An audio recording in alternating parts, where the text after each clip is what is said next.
question should be asked, why do we go to Rome as a seminary? And why do the benefactors make such a sacrifice to help the seminarians for a month in Rome? Well, it was very important for the Archbishop that the priests of the Society of St.Pius X be attached to Rome and be attached, of course, to tradition. And it's in Rome where tradition comes alive. You see it everywhere. It's written on the stones, it's written in the architecture, but very importantly, when you dig down, literally dig down to what's underneath at the foundation of Rome, you have the martyrs. You have the spirit of Rome, the spirit of sacrifice that built this great city, and that's the spirit of the church that we want to pass on to the seminarians.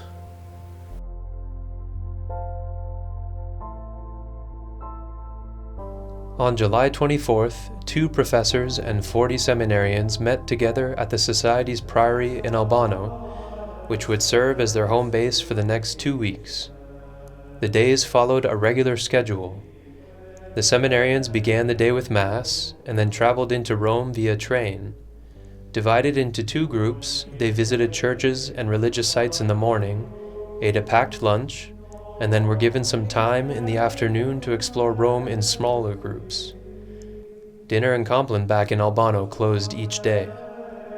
After 2 weeks of studying Rome, the seminarians struck north via bus. The final destination was Écône, Switzerland, but on their way the seminarians visited many of the holy sites of central and northern Italy.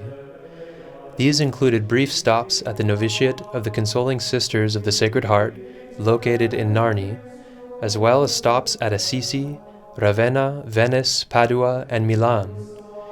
In each of these cities, the seminarians were guided to the most notable holy sites they contained, such as the tombs of St. Francis and Clare of Assisi, the magnificent Basilica of St. Mark in Venice, and the imposing Duomo of Milan. Finally, on the 14th of August, the Vigil of the Assumption, the seminarians arrived at the Society of St. Pius X's first seminary in Écône, Switzerland. August 15th, the Feast of the Assumption, was celebrated with splendor. The seminarians sang and served a solemn Mass and Vespers, and spent time visiting the body of their founder, Archbishop Marcel Lefebvre, located in the crypt of the seminary's church. From Écône, the group again headed south, this time to regroup in Rome in order to participate in the Society's official Jubilee celebrations on the 20th of August. These celebrations consisted in a solemn high Mass, celebrated by the Superior General, Don Davide Pagliarvani, in a park just a short distance from the Colosseum. In the afternoon, a grand procession struck out towards the mother and head of all churches, St. John Lateran.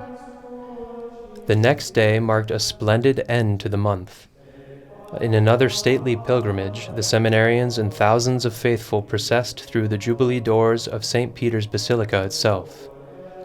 The pilgrims filled the church with prayer, culminating in a glorious profession of faith before the body of the first pope. The seminary would like to thank all the benefactors who made this Rome trip possible.